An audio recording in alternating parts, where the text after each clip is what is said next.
친히 듣고 그가 참으로 세상의 구주이신 줄 알미라 하였더라. 아멘. 오후에도 말씀을 삼아여 예배 자리에 나오신 성도님들을 환영합니다. 옆에 분을 보시고 복음에 힘쓰는 성도가 됩시다라고 인사하시기 바랍니다. 이 시간 긴급 출동 전도 129라는 제목으로 함께 말씀을 나누고자 합니다. 우리가 길을 걸어가거나 차를 타고 가는 가운데 다들 한 번씩은 119 차량을 보셨을 것입니다. 저도 운전을 하다 보면 119 차량이 사이렌을 울리며 신호를 다 무시하고 급하게 달려나가는 것을 보게 되는데, 그 이유는 그 안에 한시를 다툴 정도로 치료가 급한 환자가 있기 때문입니다. 따라서 도로의 차들이 웬만하면 119 차량이 먼저 지나가도록 길을 비켜주게 됩니다. 예전에 TV 프로 가운데 긴급 출동 119라는 프로가 있었습니다. 이 프로를 보면 119 본부 안에 일어나는 일들을 다루고 있는데, 어느 공장에 불이 나서 긴급하게 출동을 하는데 이때 119 소방차뿐만 아니라 119 구급차도 같이 출동하게 됩니다. 그런데 119 대원들은 1분 1초를 아주 중요하게 여겨 사건 현장에 최대한 빨리 가려고 합니다. 왜냐하면 진짜로 급할 때는 1분이 아니라 1초 상관으로 사람이 죽을 수도 있고 반대로 살 수도 있기 때문입니다. 불이 난 현장에 가보면 소방대원들은 긴급하게 호스를 연결하고 불을 끄려고 물을 뿌리며, 그래도 불길이 잡히지 않으면 불길이 약한 쪽으로 방향복을 입고 사람들을 구하기 위하여 목숨까지 걸고 그들을 구하기 위해 긴급하게 들어가기도 하며, 때로는 사람을 구하다가 죽음을 맞이하기도 합니다. 그리고 구조한 사람들의 상태가 위중하게 되면 그 사람을 119 구급차에 태운 뒤 사이렌을 울리며 긴급하게 달려갑니다. 그 이유는 좀 전에 말한 바와 같이 몇 분 몇 초로 한 사람의 생명이 죽을 수도 있고 살 수가 있기 때문입니다. 작년 기사에 보면 구급차 막은 택시기사 119 구속처벌이라는 제목의 기사가 있었습니다. 그 내용을 보면 2020년 6월 8일에 서울 강동구 지하철 5호선 인근 한 도로에서 호흡곤란 환자가 타고 있던 사슬 구급차와 택시기사와의 가벼운 접촉사고가 발생하였습니다. 이때 택시기사가 사고 처리를 해주지 않으면 보내주지 않겠다고 구급차의 진로를 10분간 저지하였습니다. 그리고 택시기사는 환자가 죽으면 내가 책임지겠다고 하며 그 이후에 119 신고로 다른 구급차에 옮겨 탄 폐암 4기 환자는 병원 이송 5시간 만인 오후 9시에 숨졌습니다. 그 결과 당시 환자의 죽음에 대하여 환자가 원래 위중한 상황이라 택시기사에 대하여 책임을 다 물을 수는 없었지만, 택시기사는 3천만 원이라는 돈을 환자의 가족들에게 보상해 주라는 판결을 받았고, 택시기사는 평소 접촉사고 빌미로 상당한 합의금을 챙긴 혐의로 징역 1년 10개월이라는 형을 확정받게 되었다는 것입니다. 성도 여러분, 따라서 우리는 살아가는 인생 가운데 무엇이 중요하며 무엇이 정말 긴급한지를 아는 지혜가 참으로 필요합니다. 오늘날 우리는 코로나19로 그동안 겪어보지 못했던 시대를 맞이하였습니다. 한때는 이 바이러스가 시간이 지남에 따라 점점 사그라들고 끝났을 것이라고 생각하였지만, 현재는 새로운 변이 바이러스로 인하여 감염은 갈수록 증가하고 있으며, 이로 인하여 전 세계적으로 병이 들거나 죽어가는 사람이 점점 늘어나고 있는 실정입니다. 그러면 건강에 위협을 받고 생명이 위태로운 가운데 우리에게 정말 필요한 것은 무엇일까요? 아마 대다수의 사람들이 이 가운데 가장 필요한 것은 코로나19를 예방할 수 있는 항생제라고 말할 것입니다. 그러나 그 항생제가 모든 질병으로부터, 그리고 변이된 바이러스로부터 모든 사람을 다 지켜줄 수가 없으며, 설령 바이러스로부터 예방이 되었다 하더라도 또 다른 질병으로 감염이 될 수도 있으며, 그렇지 않다 하더라도 시간의 지남에 따라 결국에는 모든 사람들이 다 죽음을 맞이하게 된다는 것입니다. 성도 여러분, 다시 한번 질문해 보겠습니다. 이처럼 질병으로 인하여 생명의 위협을 받고 그 결과가 어떻게 될지 알 수 없는 불투명한 인생 가운데 가장 중요하며 가장 긴급하게 필요한 것은 무엇일까요? 잘 모르겠습니까? 그것은 바로 복음이라는 것입니다. 오늘 우리가 살펴본 말씀을 보면 교회 좀 나왔다 하는 사람들은 한 번쯤은 들어보았다 할 정도로 유명한 말씀으로 사마리아 수가라는 동네 한 우물가에 있는 여인에 대한 말씀입니다. 예수님의 말씀을 들은 이 사마리아 여인은 자기에게 물을 달라고 하신 분이 바로 메시아이심을 깨닫게 된 뒤 시간을 지체하지 않고 물동이를 버려두고 자기 마을로 달려가 사람들에게 이 소식을 전파하게 됩니다. 우리가 이를 볼 때 아니 물을 들어왔으면 물을 떠놓고 가서 복음을 전하든지라고 생각할 수가 있습니다. 그러나 우리가 생각하는 바와 달리 본문에 나타난 여인의 행동을 통하여 복음이 사람들에게 얼마나 시급하고 긴급한 것인지를 살펴보고자 합니다. 본문 27절에 보면 이때 제자들이 돌아와서 예수께서 여자와 말씀하시는 것을 이상히 여겼으나 무엇을 구하시나이까? 어찌하여 그와 말씀하시나이까? 묻는 자가 없더라고 말씀하고 있습니다. 당시 제자들이 먹을 것을 사러 갔다가 돌아오는데 가만히 보니 예수님께서 여자와 대화를 하시는 것을 보았습니다. 이때 제자들은 어리둥절하였는데 그 이유는 사람들이 가지고 있는 편견 때문이었습니다. 당시 일부 유대인들은 랍비가 여자, 심지어 자기 아내와도 많은 대화를 나누는 것은 아무리 좋게 보아야만 시간 낭비이고 나쁘게 보자면 말씀을 연구할 시간을 뺏기기 때문에 잠재적으로는 게헨나, 즉 지옥에 떨어지게 할 수도 있는 큰 악이라고 생각을 하였습니다. 그리고 일부 랍비들은 거기서 더 나아가서 딸들에게 말씀에 관한 지식을 가르치는 것은 그들에게 창기짓을 가르치는 것, 즉 그들을 팔아 매춘을 하게 하는 것만큼이나 부적절한 일이라고 주장을 하기도 하였습니다. 특히 예수님께서 함께 얘기를 나눈 이 여인은 사마리아 여인이기에 더욱 그러했을 것이며, 사실 예수님께서 사마리아 지방으로 가신 것부터 시작해서 사마리아 여인과 이야기하는 모든 행동은 하나의 장벽을 무너뜨리는 행위였으며 당시 유대 간섭을 정면으로 위배하는 것으로 제자들이 놀랄 수밖에 없는 상황이었던 것입니다.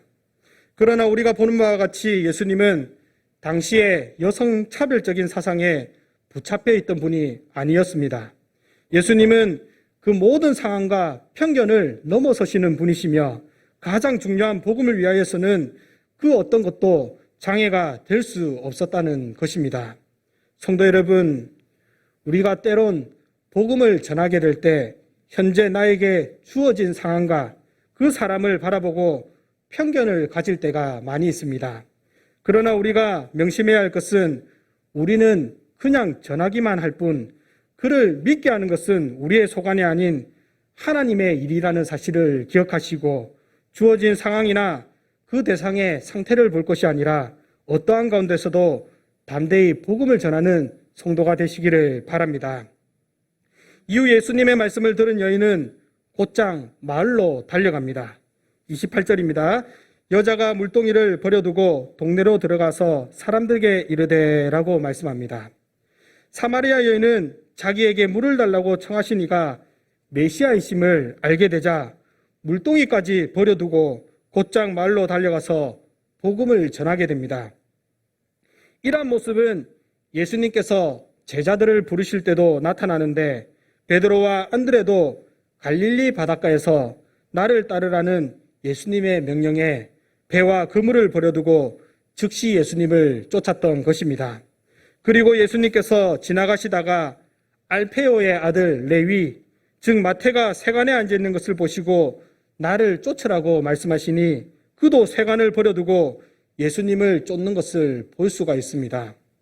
이와 같이 제자들도 마찬가지이지만 이 사마리아 여인은 예수님께서 메시아이심을 깨닫게 되자 그가 가진 목적보다 더 중요한 것을 위하여 물동이를 버렸습니다. 우리는 이 여인의 행동을 통해서 전도가 얼마나 시급한 사명인지를 알 수가 있습니다. 원래 이 여인은 사마리아 사람으로서 유대인들에게 무시를 당했을 뿐만 아니라 현재 있는 남편도 자기 남편이 아니고 전에도 남편이 5명이나 있었던 여인으로 도덕적으로 문란하여 같은 동네에 사는 사마리아 사람들에게도 무시와 차별을 당하였습니다. 그녀 자신도 이 같은 사실을 잘 알았기에 사람들의 시선을 피하여 아무도 물을 뜨러가지 않는 시간 낮 12시 해가 가장 힘있게 내리쬐는 가장 무더운 그 시간에 갔던 것입니다. 그런데 이 여인이 물을 들어갔다가 복음을 들은 후에 자신이 해야 할 일, 즉 물 들어간 일을 내팽개쳤습니다. 그리고 자신의 부끄러움도 다 잊어버리고 긴급히 동네로 들어가 사람들에게 복음을 전했던 것입니다. 성도 여러분, 우리가 가만히 생각해 보면 전도가 아무리 중요하고 시급하다 하더라도 당장에 필요한 물을 뜨고 나서 그리고 마음의 준비도 하고 점심도 먹고 복음도 전해도 될 것 같은데 왜 이렇게 긴급한 행동을 보였을까라는 의문이 들 수가 있습니다. 지난주 기사에 보니까 주윤발 이 말에 18억 아파트 기부하겠다 유언장 쓴 모녀라는 제목의 기사가 있었습니다. 그 내용인 즉슨 주윤발이 2018년도에 자신의 전 재산인 8,400억 원을 사후에 기부하겠다고 하며 내가 번 돈은 잠깐 가지고 있는 것일 뿐이라며 은행에 돈을 맡겨놨어도 죽고 나면 소용이 없다. 필요한 사람에게 의미 있게 쓰면 한다고 하였습니다. 이후에 이 말을 들은 모녀는 주윤발은 평생 재산을 소유할 수 없다고 말했다며 그 말에 깊이 감동했다. 우리 재산이 어려운 사람들을 위해 쓰이기를 바란다고 하며 기부를 하였다고 합니다. 사랑하는 성도 여러분, 세상에 많은 사람들이 육신의 만족을 채우기 위해 그것을 그 자신의 인생의 최대 목표로 삼으며 그것을 달성하기 위하여 달려갑니다. 그러나 시간이 흘러 결국 모든 사람이 맞이할 죽음 앞에서는 그 모든 것이 소용없는 것, 헛된 것이 된다는 것입니다. 그래서 주님은 세상에 물질을 위한 삶이 아니라 마태복음 9장 37절에 이에 제자들에게 이르시되 추수할 것은 많되 일꾼이 적으니라고 말씀하신다는 것입니다. 이는 추수할 때가 되었지만 일꾼이 적어 추수를 다하지 못하는 일이 생기게 되는 것 같이 예수님의 말씀을 듣고 깨닫게 된 이 일이 더 중요하고 시급한 것이라는 말씀인 것입니다. 열왕기하 6장에 보면 아람왕 벤하닷이 그의 군대를 모아서 사마리아를 에워싸므로 그 성중에 있는 사람들이 굶주리게 되는 모습들이 나타납니다. 그들이 얼마나 굶었든지 나귀 머리 하나에 은 80세겔이며 심지어 비둘기 똥, 지금 생각해보면 먹을 음식이 아니라 돈을 주고 처리해야 할 비둘기 똥 4분의 1값에 은 5세겔이나 하게 됩니다. 그리고 성 안에서 여인들의 다툼이 일어나 왕이 이유를 물으니 그 내용인 즉슨 먹을 것이 없어서 오랫동안 굶주린 탓에 이 여인들이 서로 약속을 하였는데 오늘은 자신의 아들을 삶아서 먹고 다음 날은 너희 아들을 삶아서 먹자고 한 뒤 다음 날이 되어 너희 아들을 삶아서 먹자고 하니 그 여인이 자신의 아들을 숨겨 내놓지 않았다는 것입니다. 이처럼 오랜 시간 동안 굶주림으로 사람으로는 상상조차 할 수 없는 엄청난 일이 일어난 가운데 하나님께서 아람 군대를 도망하게 하신 사건이 일어났습니다. 사마리아 성 안에 있던 사람들은 이 사실을 모르는 가운데 밖에서 굶주린 나병 환자 4명이 어차피 굶주려 죽을 바에는 아람 군대에 가서 죽자라고 하고 가보니 모든 군대가 다 사라지고 많은 재물과 음식이 남아서 그들이 먹고 마시고 은과 금과 의복을 취하게 됩니다. 그리고 그들이 말하기를 오늘은 아름다운 소식이 있는 날이므로 우리가 이 기쁜 소식을 침묵하고 있다가 만일 밝은 아침까지 기다리면 벌이 우리에게 미칠 것이기에 이제 왕궁에 가서 알리고자 하여 그 복된 소식을 긴급히 알리게 되고 성 안의 사람들이 구원함을 받게 됩니다. 사랑하는 성도 여러분, 이와 마찬가지로 주님이 사마리아 여인과 우리에게 주신 구원의 복된 소식은 내가 시간이 될 때, 그리고 좀 더 있다가 마음의 준비가 되면 그때 해야겠다고 생각해서는 안 된다는 것입니다. 이 복음은 119 긴급구조대가 생명을 구하기 위하여 긴급히 출동하였듯이, 그리고 사마리아 성에서 굶주림으로 하루 사이에 엄청난 일들이 일어난 것처럼 전도는 가장 중요하면서도 긴급한 것이라는 사실을 명심하시기 바랍니다. 그래서 주님은 추수할 때가 넉 달이 남았음에도 불구하고 말씀하십니다. 35절입니다. 너희는 넉 달이 지나야 추수할 때가 이르겠다 하지 아니하느냐. 그러나 나는 너희에게 이르노니 너희 눈을 들어 밭을 보라. 휘어져 추수하게 되었도다. 성도 여러분, 우리는 복음을 전함에 있어서 아직 나에게 마땅한 전도 대상자가 없고 아직은 때가 아니라 마음의 준비와 지금 대상자를 찾고 있는 중이라고 할지는 모르겠지만 주님은 이미 눈앞에 휘어져 추수할 시기라고 말씀하고 계신다는 것입니다. 따라서 지금 이 시간에도 복음을 받지 못하여 죽어가는 영혼이 있다는 사실을 기억하시고 복음 전하는 일에 긴급하시는 성도가 되시기 바랍니다. 제가 7년 전쯤에 어떤 한 일을 경험하였는데 그 목요일 저녁이었는데 중국에서 유학을 온 한 친구에게 전화가 걸려왔습니다. 그 내용은 다름이 아니라 자신의 아버지가 교통사고를 당하여 동아대학병원에 긴급하게 이송이 되었는데 자신 혼자밖에 한국에 없어서 나에게 좀 와달라는 전화였습니다. 저는 전화를 받고 속히 동아대학병원으로 갔습니다. 거기에 도착해 보니 그 친구도 온 지 얼마 되지 않았고 저를 기다리고 있었습니다. 그때 시간이 저녁 11시쯤이었는데 친구의 아버지가 교통사고로 인하여 응급실에 누워 있었습니다. 제가 겉으로 보니 얼굴에 피가 조금 나고 눈이 조금 부었고 다리와 발이 좀 부어 있었습니다. 문득 생각나는 것이 사고 나기 한 주 전에 친구의 아버지가 중국에 홀로 계시다가 한국에 들어와서 저의 아내와 친구와 친구 아버지와 함께 점심 식사를 하고 광안리 바닷가를 갔었는데 얼마 되지 않아 이런 일이 생겨 정말 안타까운 마음이 들었습니다. 그리고 생각하던 것이 평소 이 친구가 자신의 부모님이 예수님을 믿지 않아서 이번에 한국에 들어오면 복음을 전하려고 그 아버지에게 교회에 나오라고 하여 사고 나기 전주에도 교회에 나왔고 이제 정식으로 복음을 제시하려는 와중에 이런 일이 생겼던 것입니다. 이후 담당 의사 선생님 오셔서 친구의 아버지의 상태를 설명해 주시는데 머리를 많이 다쳐서 수술을 해야 하는데 수술을 한다고 해도 살아날 가능성은 적고 살아난다 하더라도 정상적으로 생활하기 힘들다고 하였습니다. 그러나 다른 방법은 없기에 그 친구는 수술 동의서를 작성하고 밤 12시가 넘어 수술실에 들어갔습니다. 그리고 시간이 얼마 되지 않아 우리를 찾는 전화가 왔습니다. 전화를 받고 수술실 앞으로 가보니 수술을 하려고 마취를 하니 내가 많이 다친 이유로 심정지가 와서 지금 심폐소생술을 하고 있다는 것이었습니다. 그리고 이후 다시 심장이 뛰게 되었고 중환자실로 옮겨 마음의 준비를 하라는 말을 들은 뒤 저와 그 친구는 중환자실로 들어갔습니다.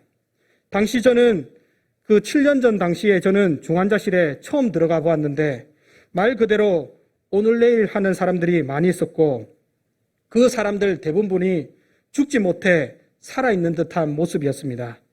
저는 죽음 이후에 어떻게 될지 모르는 살아날 희망이 없는 연세가 많으신 어른들이 그저 죽음을 기다리는 모습을 보면서 이분들은 예수님은 과연 알까라는 생각에 많이 안타까웠습니다.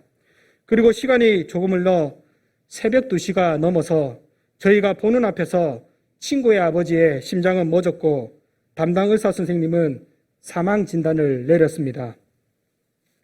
저는 이것을 보면서 참 사람이 약하구나라고 생각을 하였고, 내가 사고 나기 전 그때 바로 긴급히 복음을 제시했으면 정말 좋았을 건데 라는 생각에 그 안타까움을 떨쳐버릴 수가 없었고, 지금도 마음에 그러한 안타까움이 남게 되었습니다.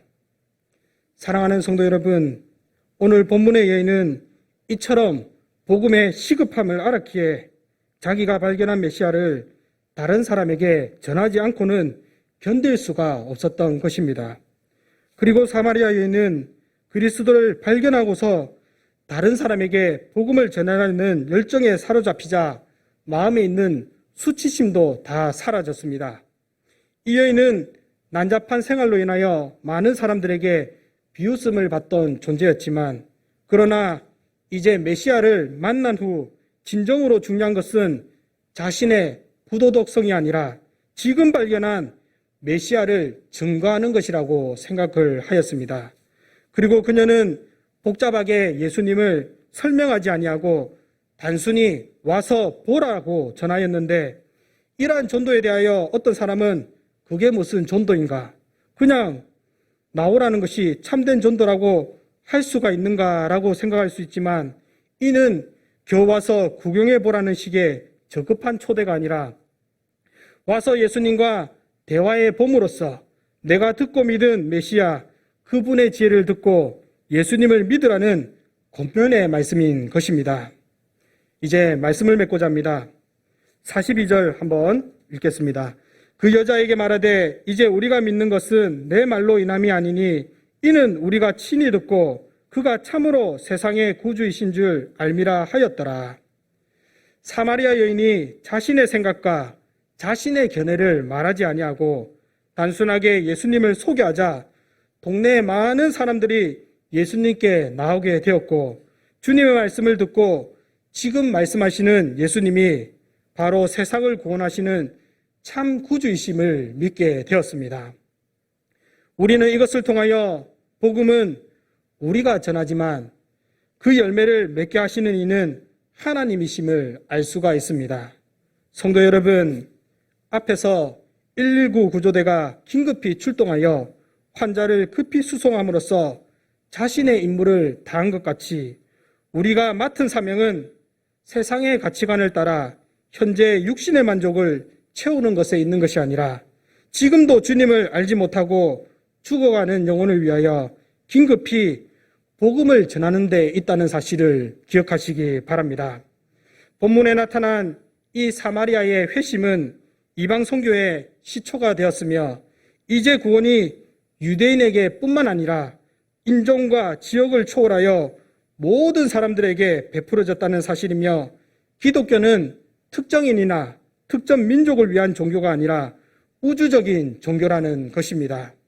따라서 디모데전서 2장 4절에 하나님은 모든 사람이 구원을 받으며 진리를 아는데 이르시기를 원하시느니라고 말씀하신 것처럼 우리는 주님의 선하신 뜻을 깨달아 모든 열매와 결실은 하나님께 맡기고 우리가 해야 할 사명, 예수님께서 우리 모든 성도들에게 주셨으며 모두가 반드시 해야 할 지상 최대의 사명인 복음 전파 사명을 긴급히 수행하여 맡은 사명에 잘 감당했다고 주님께 칭찬과 큰 상급을 받는 저와 여러분들이 되시기를 바랍니다.